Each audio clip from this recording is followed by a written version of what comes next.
intervenido a la policía. Yo me voy a dormir. Última vez que tengo una idea. What was Ibañez thinking? That this wouldn't go viral? Lamine has over 70 million followers, he's the Ballon d'Or runner-up, and he wears the number 10 for the best club in the world. With El Clásico just around the corner, did he really believe this wouldn't reach the Real Madrid locker room? Still, we're all standing with Lamine, and Real Madrid will get their payback at Camp Nou.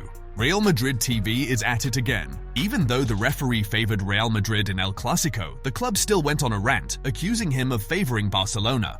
This isn't a nightmare, it's reality. They're back to attacking, and honestly, Laporta might be right when he says Real Madrid TV influences referees' decisions to benefit their own team. Want to see the truth behind all the El Clásico controversies? I've left 2 videos in the description for you to watch, but do it after you finish this video, because here we're also revealing what Barcelona said about Lamine. Jude Bellingham, often seen as a gentleman in England, has once again sparked controversy in Spain. After El Clásico, the Real Madrid midfielder celebrated the win with an obscene gesture, appearing to grab his genitals, the same move he made while playing for England in 2024, which earned him a $30,000 fine and a 1-match suspension.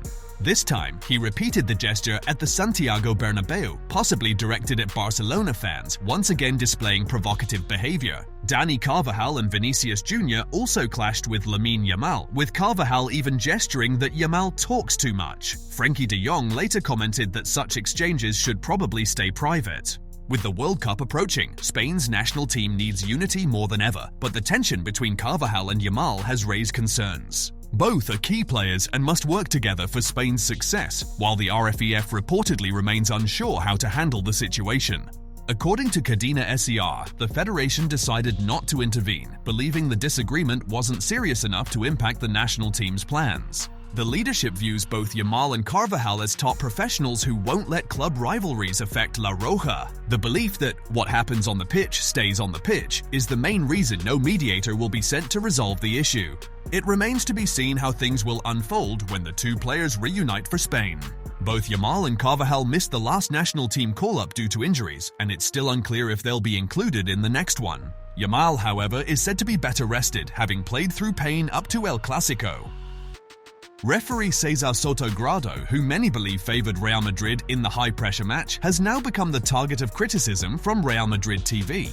The channel released a detailed segment highlighting what it called major mistakes by the referee, suggesting he actually favored Barcelona in several key decisions. They began by pointing to an incident in the 3rd minute, claiming a clear penalty on Vinicius Jr. was ignored when Lamine Yamal supposedly didn't touch the ball. In that play, the referee initially awarded a penalty, but the VAR had to step in.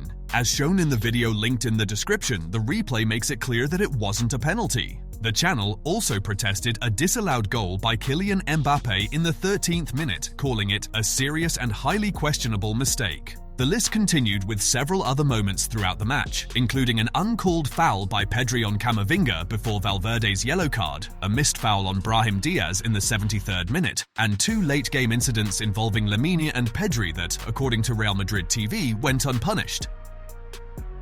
Despite the accusations, many observers noted that Sotogrado managed the match well, given its intensity and the number of flashpoints between players. His decisions didn't disrupt the game's rhythm, and he maintained control during a match that could easily have spiraled out of hand, though some felt he favored Madrid by not awarding a penalty when Carvajal brought down Araujo. While many within the Barcelona community voiced frustration over several key refereeing moments, the Technical Committee of Referees, CTA, publicly backed its officials, insisting that all major decisions were correct. CTA President Fran Soto personally supported the officiating team, stating that despite the pressure and controversy surrounding such a high-stakes match, the referees handled it well.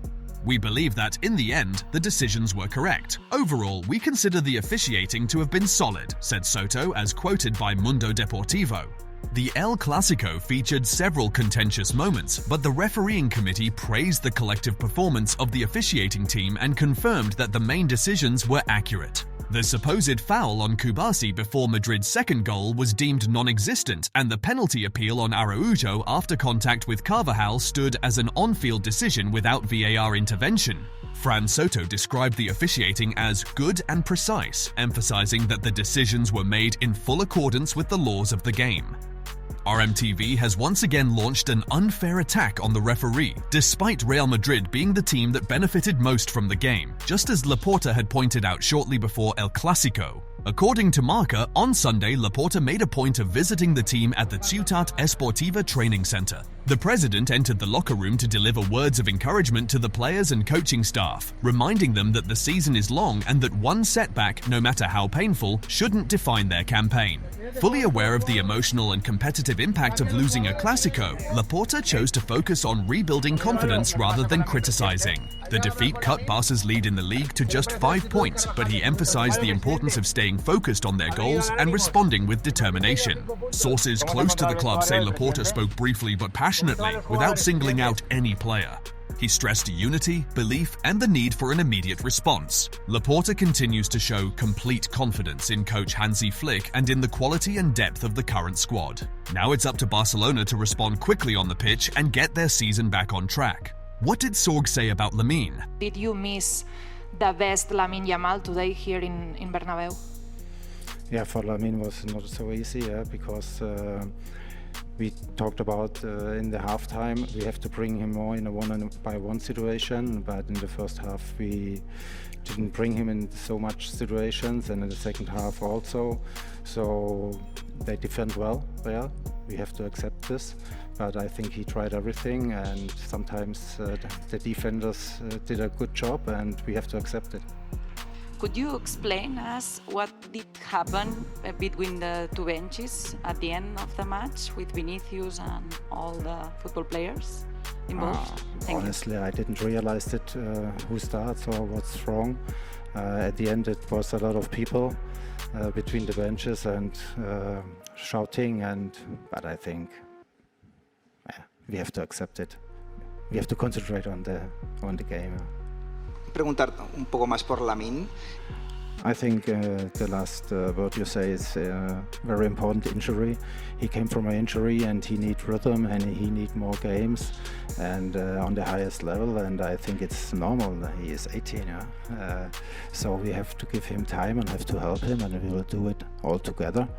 And for me it's normal. The defenders or the opponents, they try everything, to defend very well, and they adapt this season.